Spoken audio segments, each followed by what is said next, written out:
Hi, my name is Leslye Corsiglia, and I'm Executive Director of Silicon Valley at Home, a new startup nonprofit housing advocacy organization working to increase the supply of affordable housing in Santa Clara County.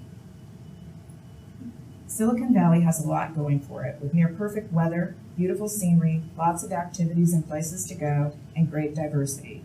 It's also a place of great wealth. If the Silicon Valley were a nation, it would have the 6th highest GDP. But it also has significant income disparity. We have some of the highest incomes in the country, but we also have people on fixed incomes and people who make minimum wages. They compete for housing in one of the most expensive housing markets in the nation. Without affordable housing, people overpay for housing, they overcrowd existing homes, they live in places that are unsuitable, like garages and basements, or they live on our streets. We have about 6,000 people who are homeless in the county. This impacts our quality of life. Without affordable housing, employers have trouble recruiting and retaining staff, and the service industry has difficulty finding people to fill those low-paying jobs. But we need service people. We don't want them to move to other states. We need people to serve us coffee, to do our nails, to do things that we need. So how much housing do we need? According to the California Housing Partnership Corporation, Santa Clara County has a housing deficit of 68,000 units. Add that to the need to build over 7,000 units annually just to account for population growth. Silicon Valley at Home was created to address the need for housing development in the county by working to increase land opportunities, increase available funding, and change the dialogue around housing. There are a lot of myths out there about housing that need to be addressed. Myth number 1 is housing causes transportation problems. Actually, our transportation problems are caused by not having enough housing. A net of 100,000 people travel into Santa Clara County each day to get to their jobs. Even if they wanted to live near their jobs, there isn't housing available. Myth number 2, affordable housing residents aren't desirable. Actually, they are the very people we want in our community. The service workers we rely on, the secretaries, the teachers, and some are seniors who raised their families and made the valley what it is today. Myth number 3, just build 30 high-rises in downtown San Jose and we will solve the problem. If only it were so simple. There are a lot of reasons why prices are so high, with supply being one. We do need to build more units, but we also need to look at how we can use existing land more efficiently.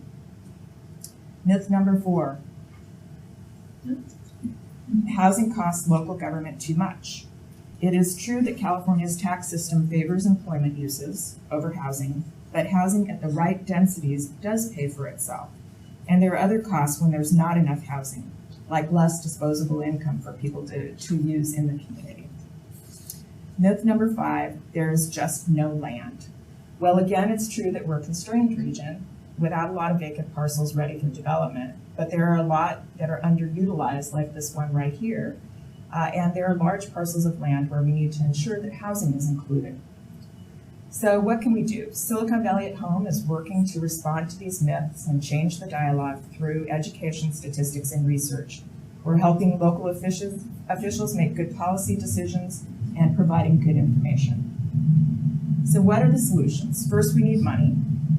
Silicon Valley at Home is working with its partners in the county to support new sources of revenue for affordable housing, including housing impact fees and commercial linkage fees. Cupertino, Mountain View, and Sunnyvale recently passed these fee ordinances.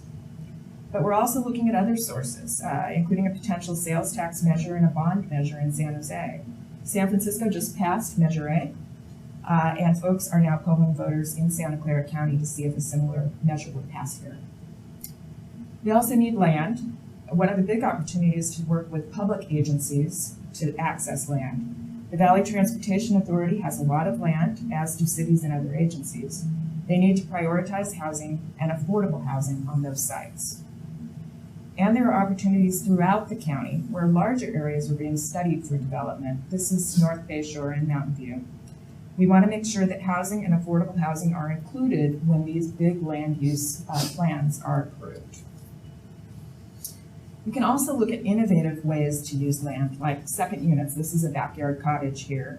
We have so many single-family lots in Santa Clara County and so little land, so why not create affordability on those sites? We need to build smaller units, and we need to look at shared housing. Cities need to work to address the time it takes to develop. Right now, it can take 3 to 7 years to take a project from vision to reality. That's just too long when we're in a crisis. We need to incentivize affordable housing development with deed waivers and other means. The public needs to make its concerns and passions public. Too many times, it's the NIMBYs that show up for council meetings or project meetings to express displeasure. Our elected officials need to hear support for housing. Attend these meetings and say, at Housing for All. Here's my information.